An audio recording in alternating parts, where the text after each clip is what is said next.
Welcome to Caledonia Sleeps, your peaceful escape into the heart of Scotland. The fire is lower tonight, not a great blazing hilltop fire, the quiet kind, a peat fire in a low hearth, its glow amber and steady, the kind that asks nothing of you except to sit near it. Outside, the midsummer light is still doing what it does in Scotland in late June, lingering past all reason, the way it only does in Scotland in June, that long, slow dimming that never quite reaches dark. I'm Claire, and this is Caledonia Sleeps, your fireside companion through the old stories, the old customs, and the old believing of this land. If this is your first time here, a very warm welcome to you. The best way to make sure you don't miss an episode is to subscribe and leaving a comment to tell me where in the world you're listening from tonight means more than you might think. Tonight, we are going to walk through the green world at the height of the year. Scotland's plant lore is one of the richest and least told chapters of its folklore.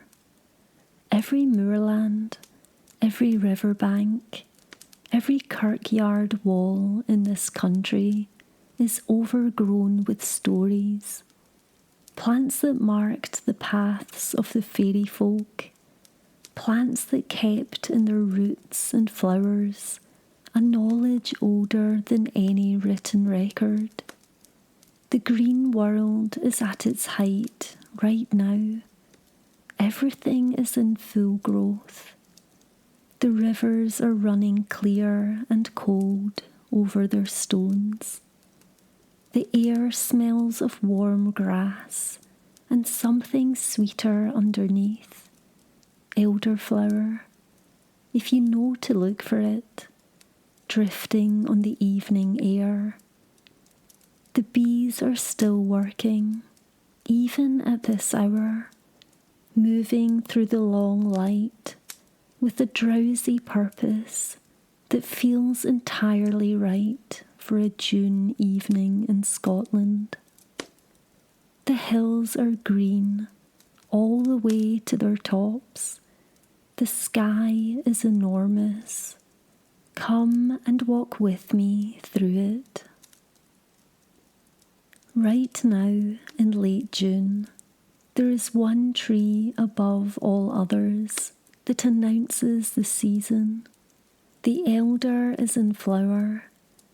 If you have spent any time in the Scottish countryside this week, or if you have walked through almost any hedgerow, any piece of waste ground, any old garden wall, you will have smelled it before you saw it. That heavy, sweet, slightly strange scent that manages to be both beautiful and faintly unsettling. Great flat heads of tiny cream flowers, each one so small it is almost nothing, and yet together they fill the air with a scent that carries for meters. In Scotland, the elder was known not as the elder, but as the bower tree. The name appears in the statistical account of Killearn in Stirling from the 1790s, which describes how the natural bending of the branches of certain old specimens created an agreeable shade, a genuine bower, and notes that the local name had survived precisely for this reason.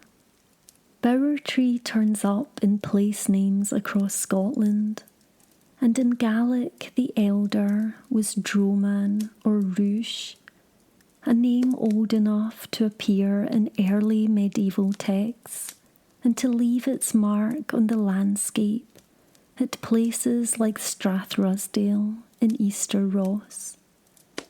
The elder has a spirit. In the understanding of those who lived alongside these trees for centuries, the elder was inhabited.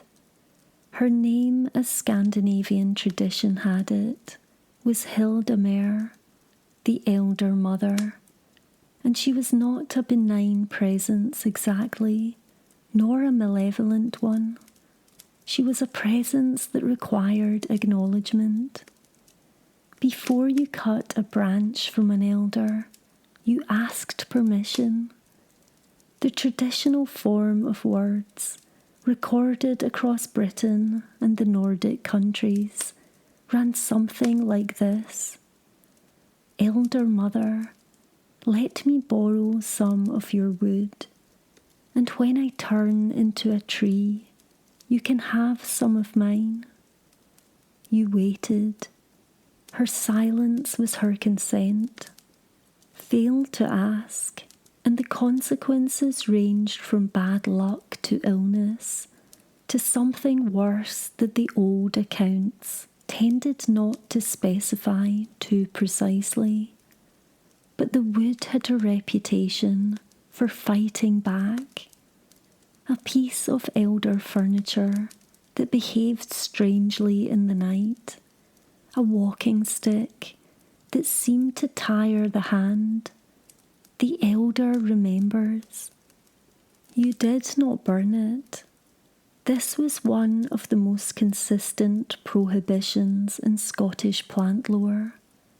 The thing the old ones agreed on, across regions and traditions. Never burn the elder in the hearth. To burn elder wood was to invite the elder mother into your home in the form of a fire that would burn you rather than warm you. Some said the sap screamed as it burned, which is closer to the truth than it might seem, since the fresh wood is indeed unusually wet and does hiss and spit in the flame. Others said it was the devil himself, spitting from the heat. The wood makes poor fuel in any case, but the taboo ran deeper than practicality.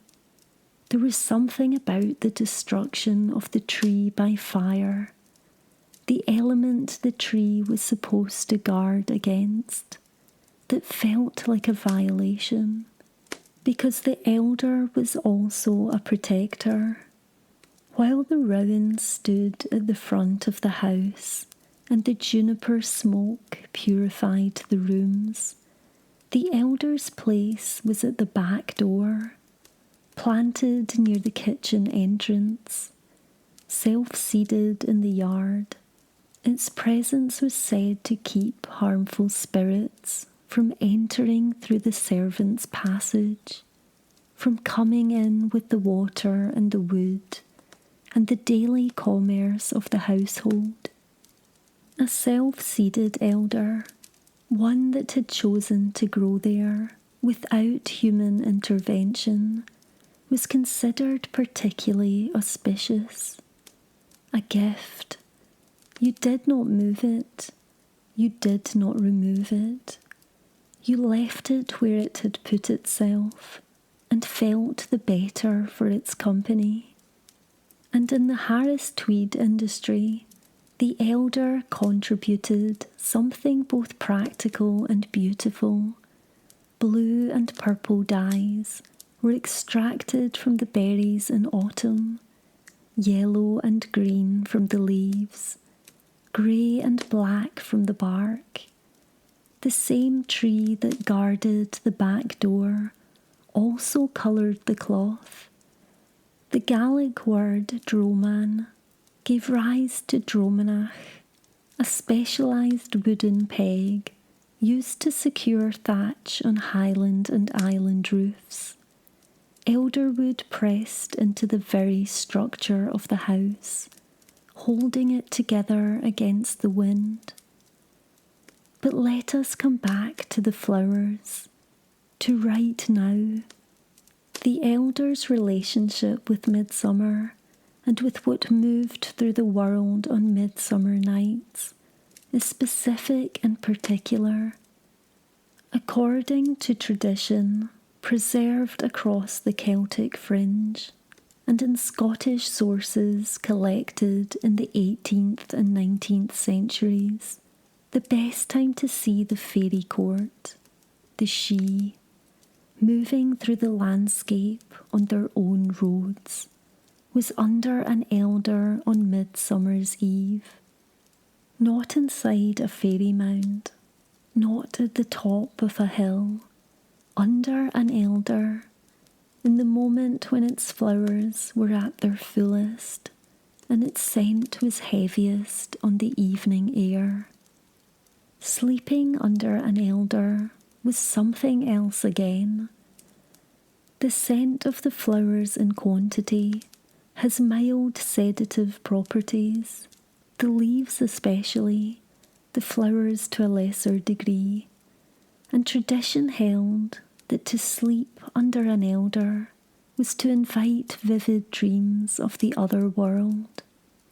Whether you would be able to leave those dreams when morning came was less certain. The literature on elder and sleep is consistently cautionary. Do not fall asleep under it. The fragrant air was beautiful, but beautiful things in midsummer Scotland were often also the things that kept you longest. And the flowers themselves, worn in the hair, were a charm. They made you visible to the gentle spirits and invisible to the harmful ones. A careful calibration of presence and protection that seems to run through all of the elder's qualities. Not a wall, but an invitation to the right things, and a quiet turning away of the wrong ones. Picture it for a moment.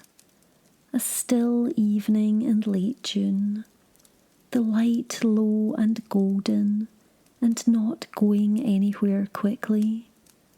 A hedge of elder in full flower, the great cream heads of blossom, catching the last of the sun, their scent thick in the air, and somewhere in the shadow beneath, someone sitting very quietly, with elder flowers in their hair, watching the track that runs through the field, waiting to see who passes. The night is patient, the elder is patient. Both have been here far longer than any of us. Come down to the river now, or to the side of the burn where it widens into a boggy meadow. Come to the wet ground where the grass grows tallest, and where right now, in the last week of June, something extraordinary is happening. Meadowsweet is coming into flower. You might smell it first. Meadowsweet in flower gives off one of the most distinctive scents of the Scottish summer. Sweet, green, slightly almondy, with an undertone of something faintly medicinal that the nose reads as clean rather than sharp. It grows in great creamy, frothy masses along burns and riversides and wet meadows. Up to a metre tall, its tiny flowers clustered together in dense heads that catch the light like foam on moving water. In Gaelic, it is Cú Chulainn, the belt of Cú Chulainn, Chulainn, the great Ulster hero, one of the central figures of the older mythological tradition that moved freely across the water between Ireland and the Gaelic west of Scotland, is deeply associated with the Isle of Skye. It was at Skye that he came as a young man to train under the warrior queen Scathach, whose fortress Dún Scathach stood on the Sleat Peninsula in the south of the island, at a place that maps still call Dún Scathach. The ruins of a medieval castle occupy that same dramatic coastal rock today. He came to learn the skills of combat from the most formidable fighter of the age, and the Chulainn mountains that dominate the island's skyline are said by tradition to bear his name. He was, by all accounts, a difficult student, not in his ability, which was exceptional, but in his temper. Chulainn was possessed of a rage that was almost supernatural. When it came on him, he could not control it. He was transformed by it, made dangerous not only to enemies, but to anyone near him. And it was this rage that meadowsweet was said to have soothed. According to Gaelic tradition, the plant was used to save his life when the rage threatened to destroy him, and in gratitude he carried a sprig of it in his belt, hence the belt of Cú Chulainn. The name is both story and botanical description. The plant does soothe. Its properties were well known to the Highland herbalist long before chemistry could explain why. In the 19th century, the active compound that gives meadowsweet its medicinal qualities was identified. The old scientific name for the plant was Spirea almeria. When the German pharmaceutical company Bayer later created their new pain-relieving drug in 1899, they named it partly after this plant. Speer from Speersäure, the German name for meadowsweet's active acid. They called it aspirin. The belt of Cú Chulainn gave its name to aspirin. There are not many Scottish wildflowers that can make that claim. Meadowsweet was one of the 3 most sacred herbs of the Druids, vervain and watermint being the other 2. It was used to flavour mead, the ancient honey wine, which is why in older English it was called meadsweet before the name softened. It was strewn on floors in houses and halls for its fragrance, used as a febrifuge, prescribed for headaches and joint pain, with a certainty that the chemistry later vindicated. And it was gathered at Midsummer. This was its peak, the moment of its greatest potency, by those who knew what they were looking for. James Robertson, a botanist who toured the Highlands in the 1760s and recorded his observations with great care, noted the extensive practical use of plants by the Gaelic-speaking communities he visited. In Mull and across the mainland Highlands, herbal knowledge was embedded in daily life in a way that was, even in his time, beginning to be lost. Robertson's notes give us a snapshot of a world where the plant growing at the burn's edge was not decoration, but medicine, not background, but resource. To walk through a Scottish riverbank meadow in late June and find meadowsweet in full flower is to understand something of what Robertson saw. The plant has not changed. The landscape it grows in has not in its essentials changed. The only thing that has changed is us, our ability to see it, to know it, to carry it home with the knowledge of what it is and what it has always been. The belt of Cú Chulainn, frothy and fragrant on the bank of the burn, cooling the rage, doing what it has always done. Let us move now from the river bank to open ground, to the dry moorland and the hillside grassland, where the soil is thin and stony, and the wind comes at you unobstructed, and something small and blue is trembling in it.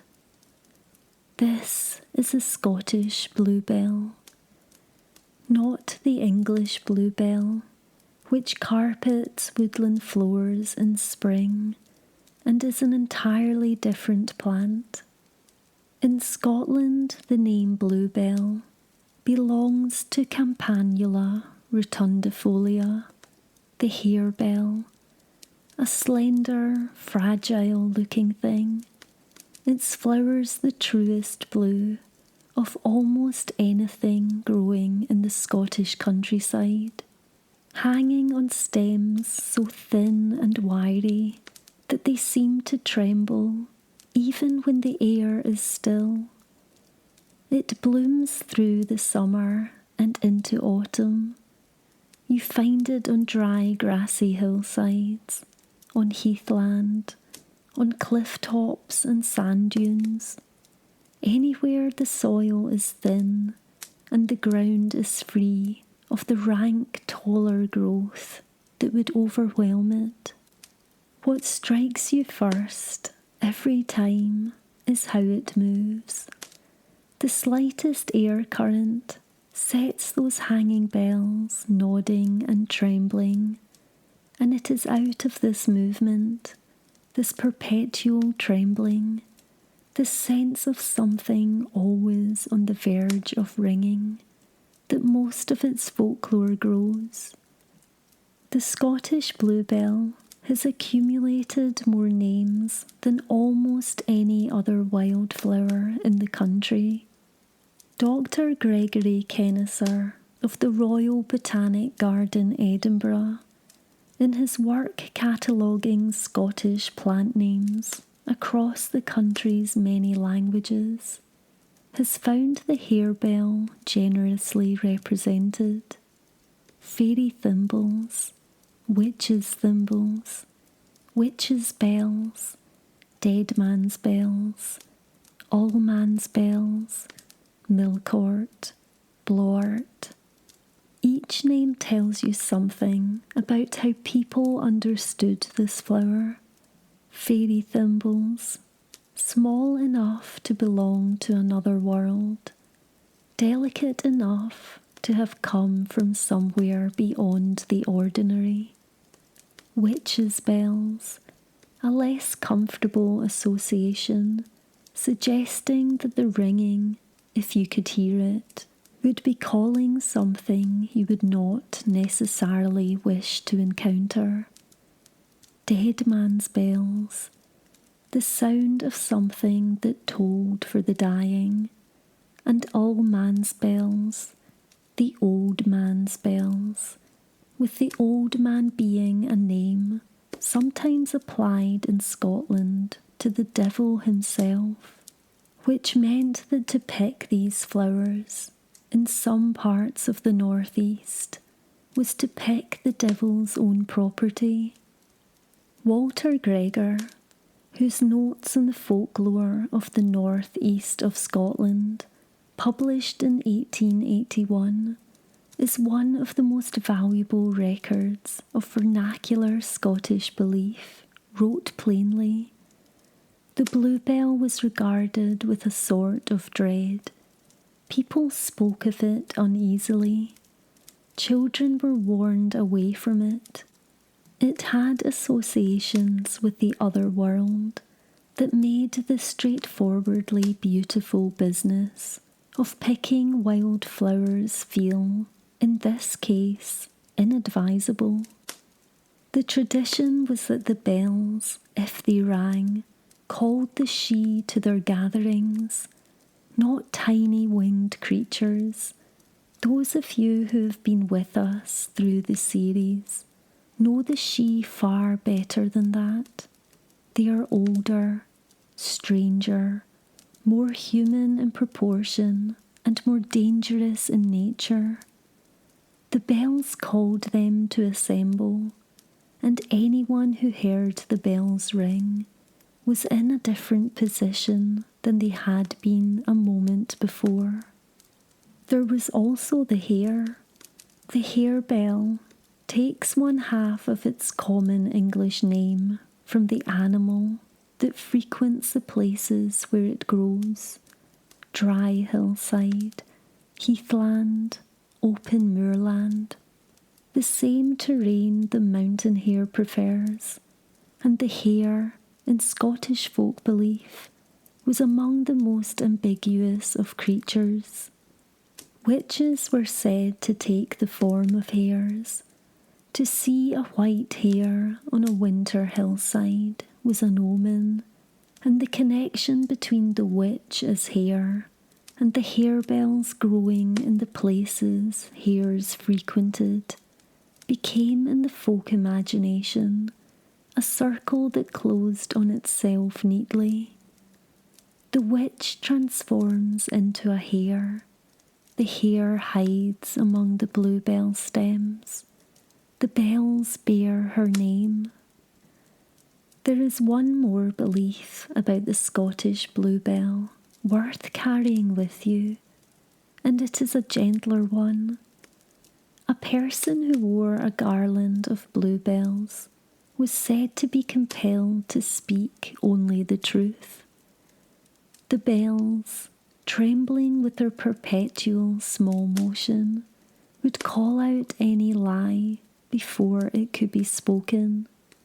This property, truth-telling bound to the flower, sits interestingly alongside all the darker associations.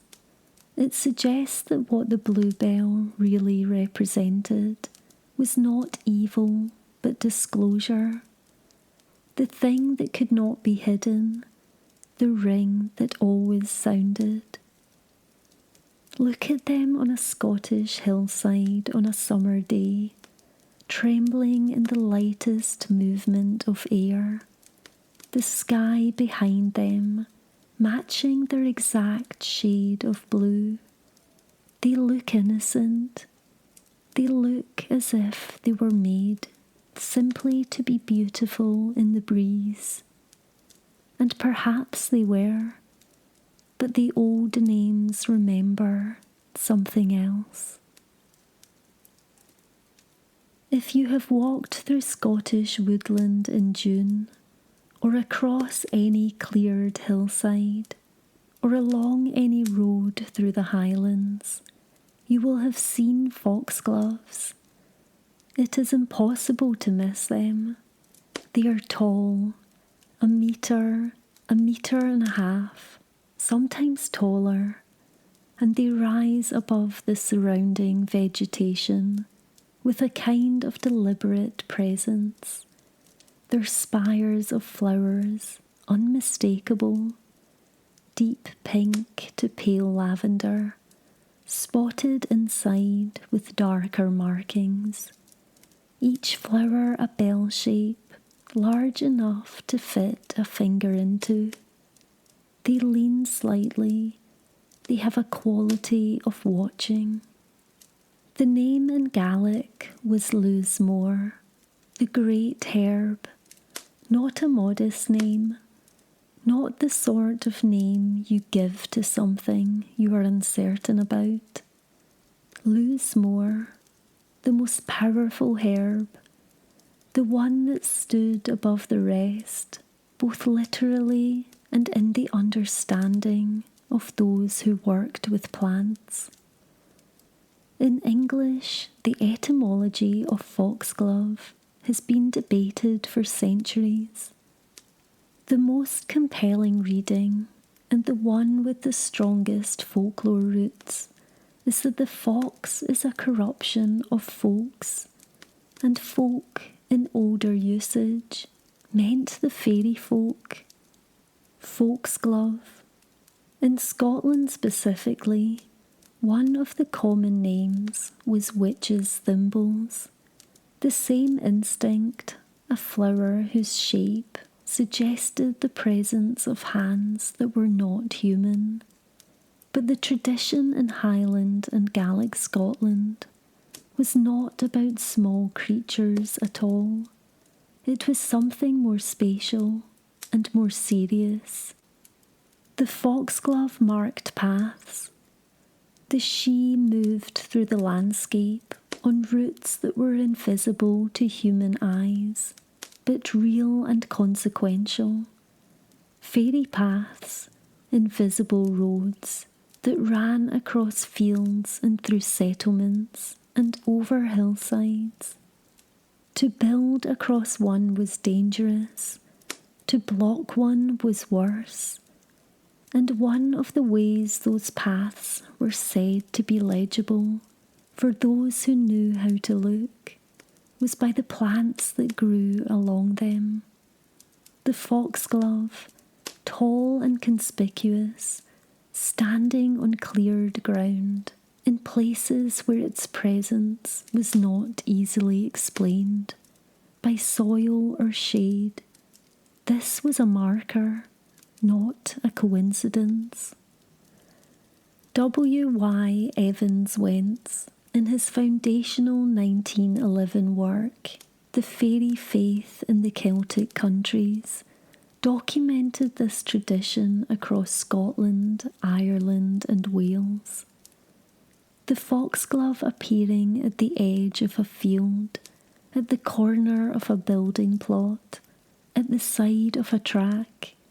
These were locations where the path ran and where it would be unwise to interfere.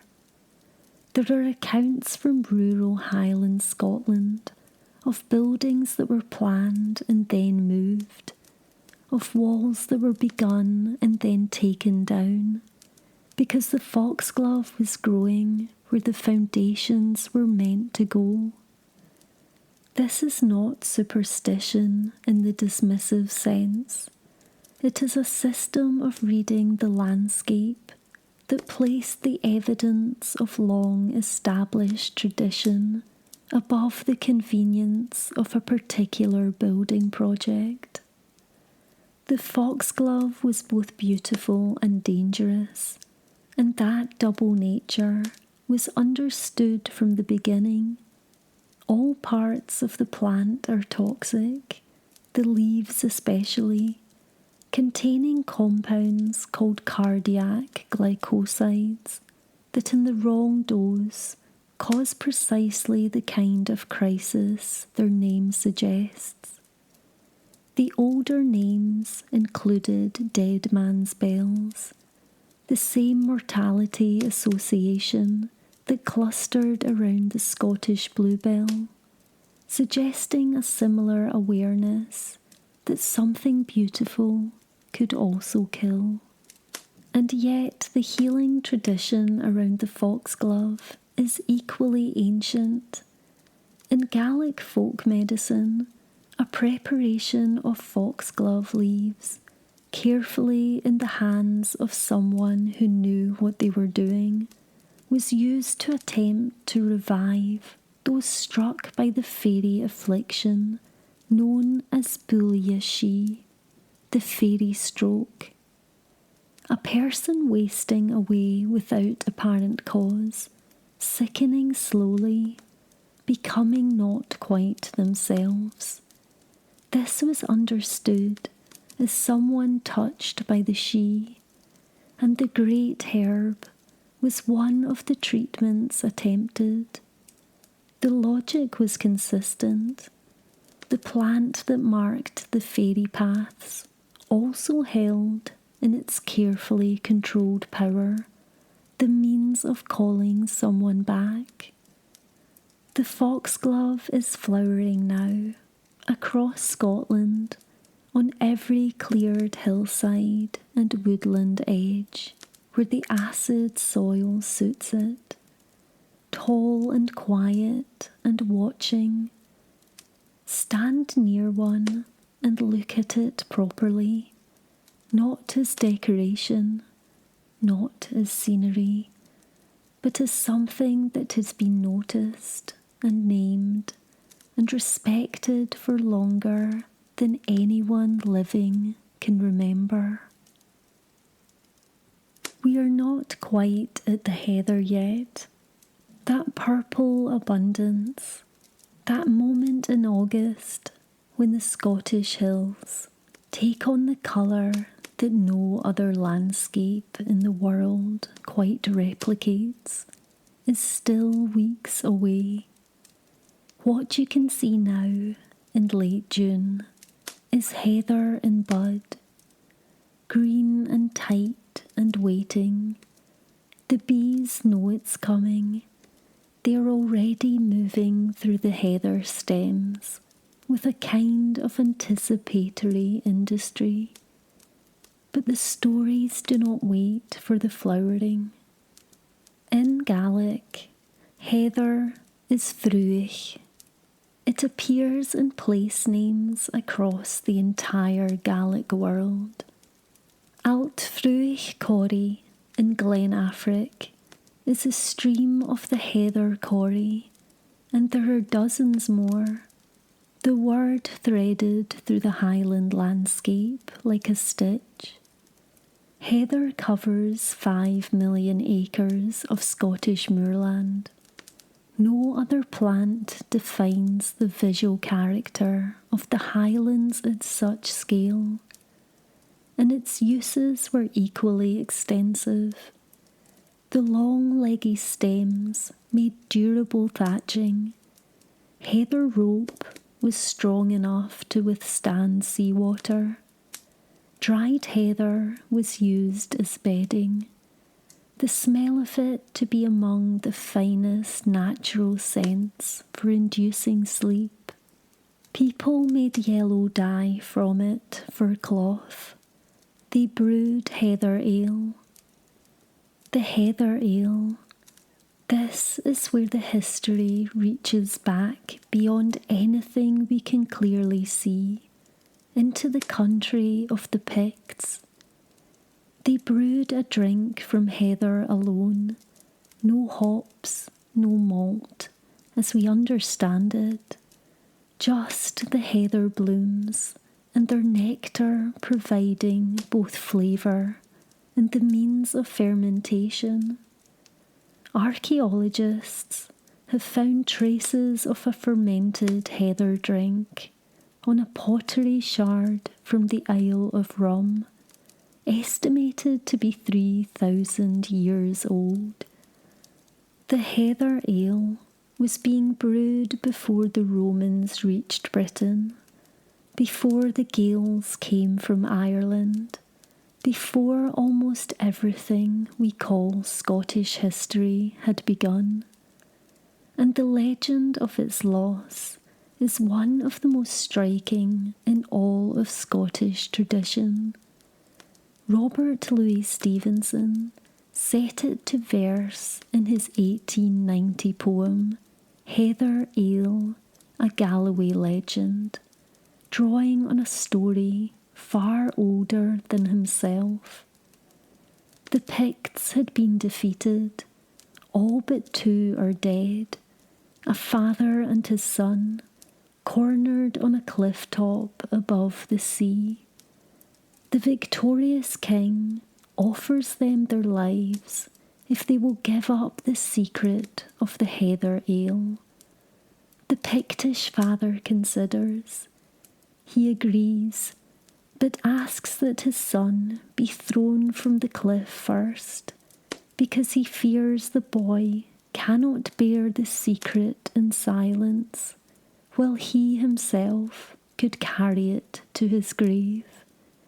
The son goes over, the sea takes him, and the father, standing at the cliff's edge above his son's body, looks at the victorious king and says, "I will never tell you now. The secret dies with me." And over the cliff he goes. The heather grew on, the knowledge did not. White heather carries a different kind of story. On a hillside of purple heather, white is rare enough that finding it has always been considered exceptional. Its luck grew from several roots. One was simply its scarcity, and the other was the belief that white heather grew over resting places of the Skye. To find it was to find a place where they had been. A third was the tradition, attested from at least the early 16th century, that it grew on ground where no blood had been shed in battle. In a country of many ancient battles, that was a specific and precious thing. In 1544, Clan Ranald attributed a significant victory at the Battle of Blarlanyew to the fact that their men had worn white heather in their bonnets. After Culloden, Clooney of Clan Macpherson eluded capture for years, lying hidden in a patch of white heather while searchers passed over him. The luck was not passive, it was protection. It was belonging to the right ground. The heather will not purple the hills for another few weeks, but even now, green and waiting, it carries 3,000 years of presence. When it finally blooms and the hills turn that particular August colour that hangs over the moorland like something the light itself is wearing, the old king's secret will still be in it somewhere, lost but held. We come at last to the tree that has seen everything. In a small churchyard in a village called Fortingall, in a bend of the River Lion in Perthshire, there is a yew tree. It is protected now by iron railings, which is almost comically insufficient, given what it is. Its age is genuinely, almost incomprehensibly uncertain. Estimates range from 2,000 years to 9,000. The old heartwood has long since rotted away, leaving a ring of living outer trunks, continuing to grow around the ghost of the original, and you cannot date what is no longer there. 2,000 years would mean it was already ancient when the Romans first reached Scotland. 9,000 would put its germination in the Mesolithic period, before agriculture reached Britain at all. Whatever the truth, the Fortingall Yew is almost certainly the oldest living organism in Europe. There is a legend attached to it. The most persistent is this: the Pontius Pilate was born here, or played beneath these branches as a child. The son of a Roman diplomat, on mission to a Pictish king. It is not historically impossible. Roman contact with northern Britain predated the formal invasion by decades, and a son born on such a mission could have grown up to be a senior official of the empire. Whether this particular man sat in the shade of this particular tree is something we will never know, but the legend persists because it serves a function. It says, this tree was already ancient when history began. Even the Roman Empire is a late addition to the story of this yew. The Gaelic name for the yew is Ewer, and it is threaded through the Scottish landscape in ways that tell you where the tree once grew and what it meant. The island of Iona, that place of extraordinary spiritual weight, almost certainly takes its name from the older word for yew, Ayua, the Yew Island. Before Columba came to build his monastery in the 6th century, the island may have been a sacred grove. The new faith built itself on the foundations of the old, as it so often did, and the yew was already there. In Inverness, there is a hill called Tom na Húrich, the hill of the yew wood.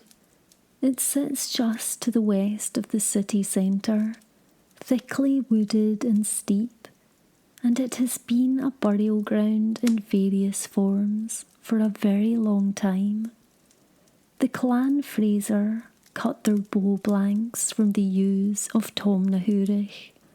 The wood was prized for exactly this purpose, dense and flexible, but Tom na Húrich was also, in popular tradition, a fairy hill, a place where time ran differently.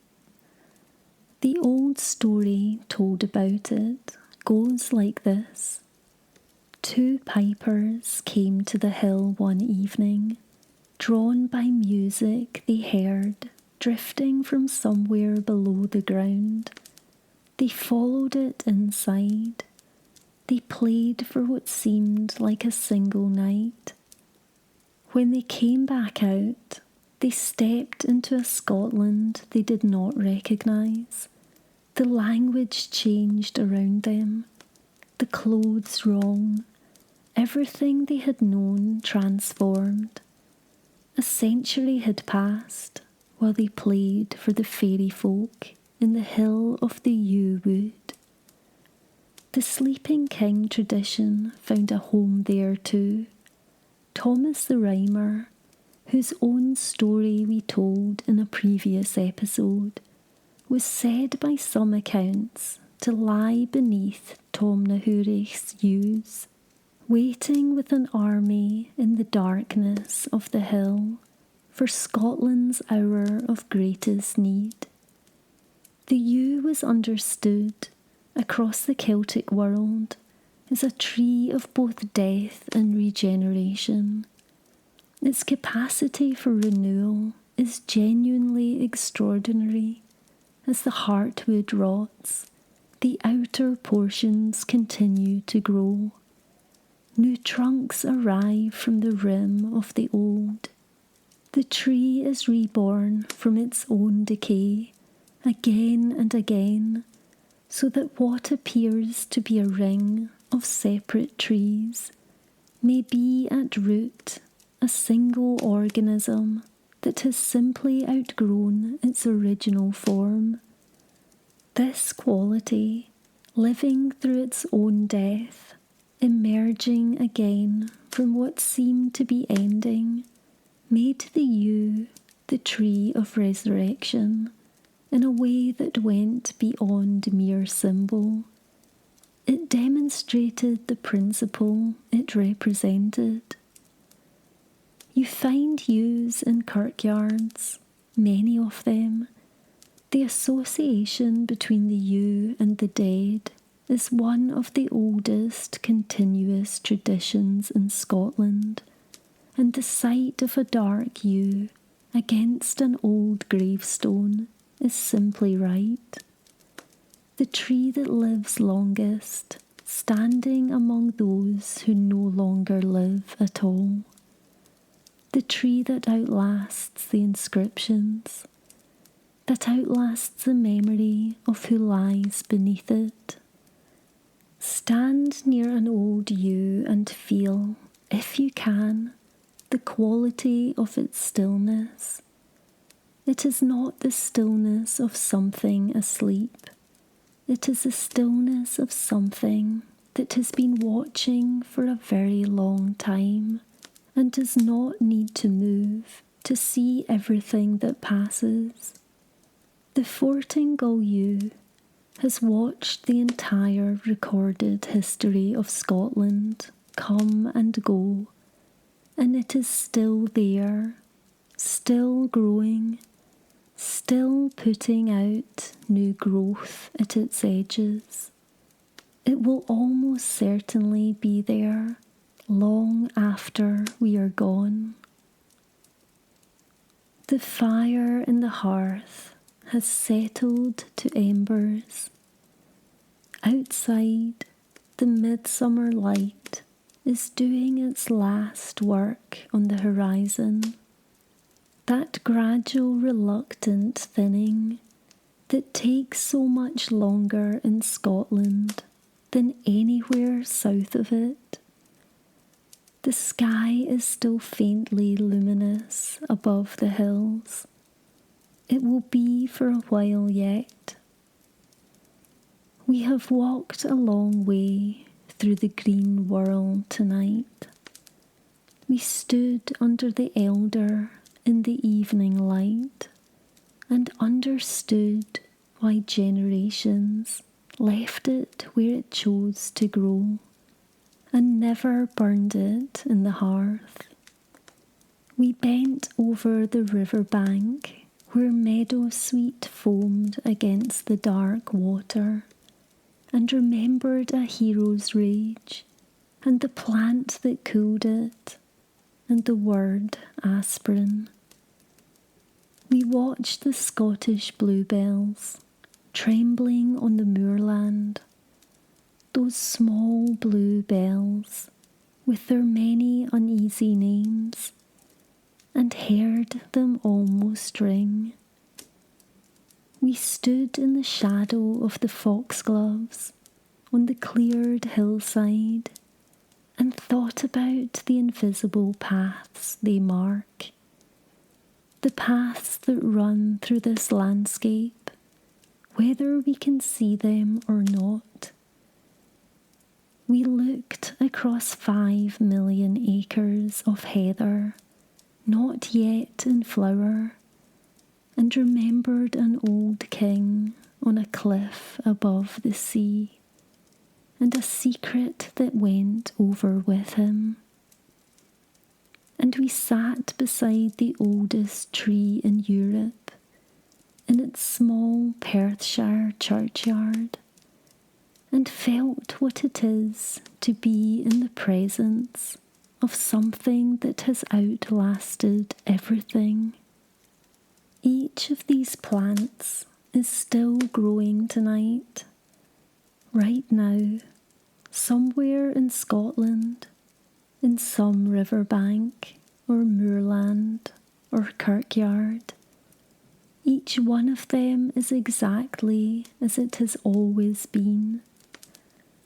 The elder will flower for another week or two and then give way to berries. The meadowsweet will keep its creamy heads well into summer. The bluebell will keep trembling on the hill until the first frosts. The foxglove will drop its lower bells and move upward. The heather will wait, patient, for its August moment. and the yew will add another imperceptible ring to its ancient circumference, as it has done every year for longer than we can quite imagine. There is something steadying in that, something worth carrying into sleep. The green world does not hurry. It does not require us to hurry either. It simply grows and flowers and seeds and dies back and grows again. The names we gave to these plants over centuries, the stories we attach to them, the warnings and the charms, and the tradition of asking permission before you cut. All of this was a way of staying in relationship with something that was here long before us and will be here long after. A way of paying attention to the living world instead of moving through it unseen. Pay attention. That is what the old plant lore asks of us, really. Look carefully at what is growing at the field's edge, at the burnside, at the kirkyard wall. Ask before you take. Rest now. Let the long summer night carry you down gently. The green world has its own dreams, older than ours, and tonight it is dreaming around us. The elder is flowering somewhere in the dark. The meadowsweet is lifting its scent to the still air, and the old yew is standing in its kirkyard, watching everything, quiet and unhurried, and entirely at ease. If tonight's stories have brought you some peace, or something to think about on tomorrow's walk, a like and a subscribe means the world, and I would love to hear where you are listening from in the comments. Good night from the fireside. Good night from Scotland. Good night.